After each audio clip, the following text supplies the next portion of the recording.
Hello, I'm Louise Kenwood, and I'm the editor of this beautiful book, Moving Mountains, Writing Nature Through Illness and Disability. And it's my pleasure to be with you supporting Millions Missing during ME Awareness Week with ME Action UK. I'm delighted today to be introducing Louisa Adjoa Parker. Louisa is an RSA Fellow and writer of English Ghanaian heritage, author of 4 poetry collections, including Salt, Sweat and Tears, How to Wear a Skin, and She Can Still Sing, and a short story collection, Stay With Me. She has been highly commended by the Forward Prize, twice shortlisted by the Bridport Prize, and her poem Kindness was commended by the National Poetry Competition in 2019. Louisa's memoir of life as a mixed heritage teenager in the southwest of England is to be published by Little Toller Books. Under a wide blue sky, chronic illness, nature, and me. Spending time in the natural environment has long been one of my coping strategies. When I was young, I took the sea and sand and rivers and rolling fields and woods for granted. Although as a black girl, then woman of mixed heritage, my face didn't fit against a rural backdrop. I enjoyed being in the beautiful southwest countryside. When I became a parent, I found solitude and peace in nature. Being in green spaces or on the beach enabled me to put my problems in perspective. But what happens when chronic illness strips away everything that brings you joy, everything that enables you to cope? In the summer of 2010, after countless blood tests and years of telling doctors I was beyond exhausted, I was diagnosed with myalgic encephalomyelitis, ME. The tipping point, when doctors appeared to actually listen to me, the person who lives inside my body and therefore probably knows it best, came when I told them my mum had recently been diagnosed with ME and my sister had many years ago, and I wondered if it could be genetic.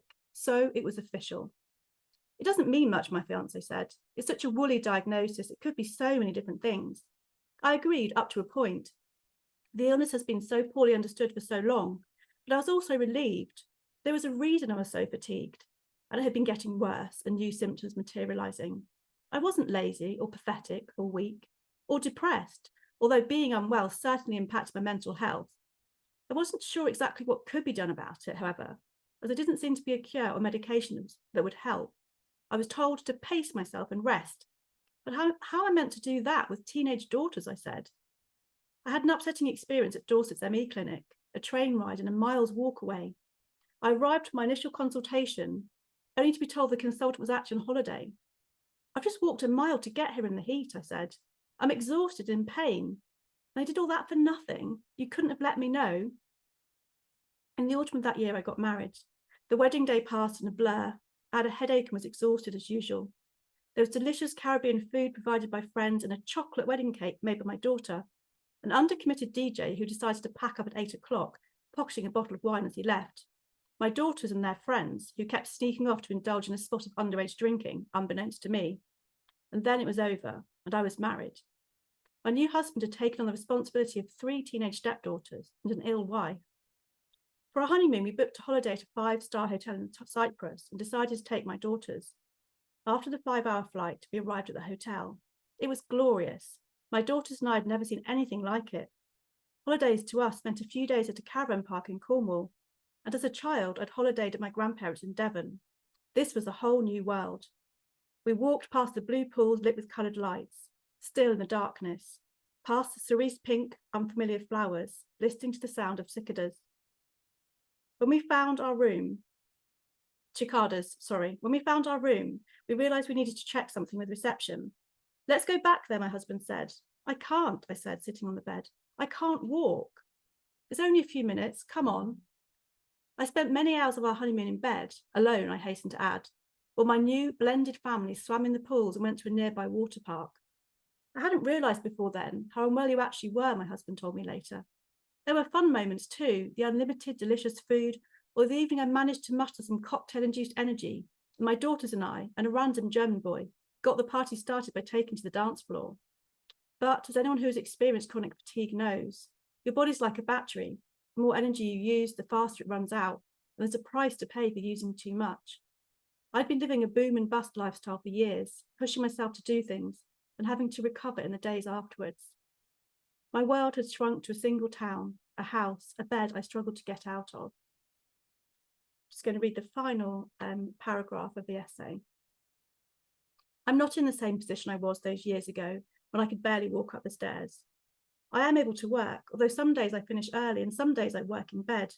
I am mobile and have good days when I'm out in the world, walking, moving across the earth, talking and laughing with people, feeling the sun on my skin, noticing the wide blue sky, the birds, the plants. And I have not so good days when I stay at home, perhaps pottering in our wilderness of a garden, doing what I can. Days when I look out of my window at the people walking past and think, not today, but that's okay. I'm still here in the world.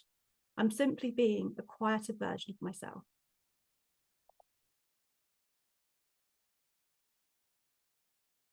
This is not just tired. This is not just tired. This is dead tired. I'm seeing red tired. Can't peel myself off the bed tired. Bone tired. Leave me alone tired. Can't be fucked to answer the phone tired. This is how am I going to get through the day tired? What the heck are the kids going to say tired?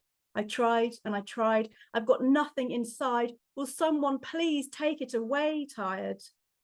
This is not just any tired. This is swollen gland tired, can't lift my hands tired. Why can't anyone understand tired? Everything aches. Why do people think I'm a fake? I just cannot take any more tired. This is, I get dizzy and fall into walls tired. I don't want to answer their calls tired. I can't get to sleep. God, I'm in way too deep. Any noise hurts my head. Would I be better off dead? Oh, why didn't they hear what I said tired? This is not just any tired. This is, I can't face the washing up tired. I'm too weak to lift a cup tired. There is pain in my hips. I can barely open my lips. I can do without their quips tired. This is, the lights are too bright tired. It feels like I've been in a fight tired. My brain swelled in my head. I'm alive but feel dead. What was that you just said, tired? This is not just any tired. This is CFS tired.